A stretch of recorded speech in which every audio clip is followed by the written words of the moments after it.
আরে না না, বুঝতে পারছি, কিন্তু আরে এইখানে কি বলতো, নেটওয়ার্ক সবসময় থাকে না রে। মানে এখানে মানে তালদিঘিতে, বুঝলি। আরে হ্যাঁ, এসছি ওই আর কি, ফটো ফটো তুলবো একটু, জানিস তো একটু শখ আছে আমার।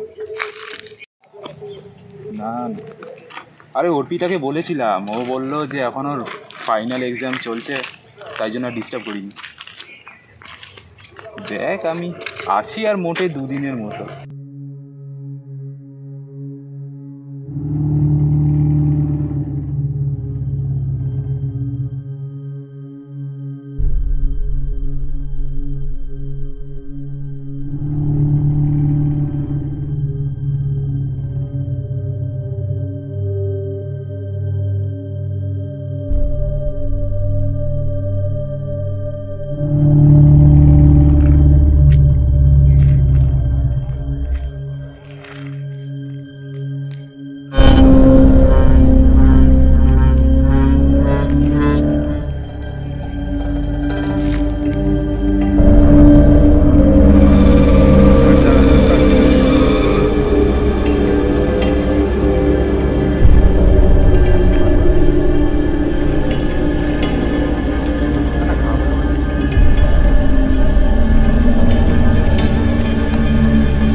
হাসিমন বল, কোথায় আছো এখন?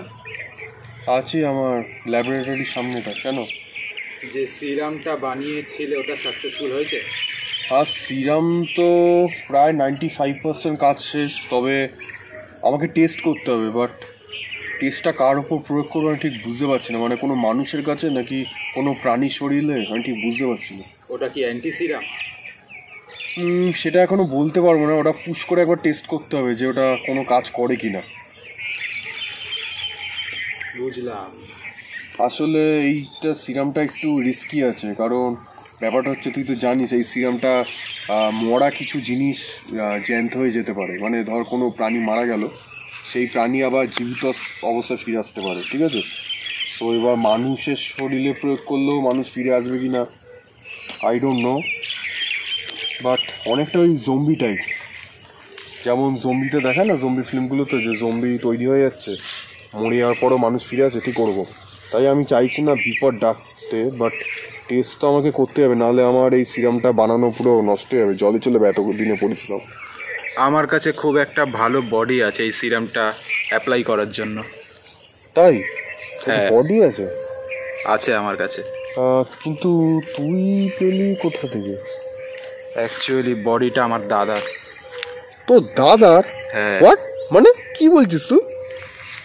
আমি এতদিন ধরে দাদাকে হিংসে করে গেছি। ছোটোবেলা থেকে যেগুলো আমি চেয়েছি পাইনি, আমার দাদা পেয়েছে। কিন্তু আমি কখনো কাঁদিনি, সবসময় ভাবতাম দাদাকে কিভাবে হারানো যায়। আজকে সেই হারানো সিরামটা পেয়েছি। এই সিরামটা আমি আমার দাদার বডিতে ইনজেক্ট করব। কিন্তু কিন্তু শ্রীমন, এটা বিপদ বাড়তে পারে শ্রীমন। ওর গ্যারেন্টি আমি নিচ্ছি, কিচ্ছু হবে না।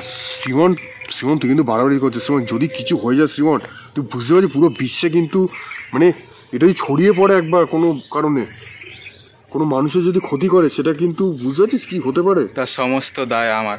এখানে তোমার নাম একদম আসবে না, তুমি নিশ্চিন্তে থাকো। তুমি খালি একটা ডেট ফিক্সড করো যেখানে আমি আর আমার দাদা আসবো। খাওয়ার নাম করে সিরামটা আমি দাদার খাবারে মিশিয়ে দেবো। দেখ, আমিও একজন সায়েন্টিস্ট, তো আমিও চাই জীবনে সাকসেসফুল হতে। তো সেই যখন বডি লাগবেই, ঠিক আছে, তুই যেটা ভালো বুঝিস সেটা কর। বাট আরেকবার ভেবে দেখতে পারতি। আমি যা ভেবেছি অনেকক্ষণ ধরে ঠান্ডা মাথায় বসে চিনতে ভেবেছি। পরশুদিন আমার দাদার জন্মদিন, বাড়িতে বিরাট বড় করে অ্যারেঞ্জমেন্ট করেছি। তুমি সেদিন সেই সিরামটা নিয়ে এসো, বাকিটা আমার উপর ছেড়ে দাও। ঠিক আছে, তুই যখন বলছিস এত করে, আমি আর কি বলবো। বাট ঠিক আছে, আমি আমার সিরামটা নিয়ে আসছি।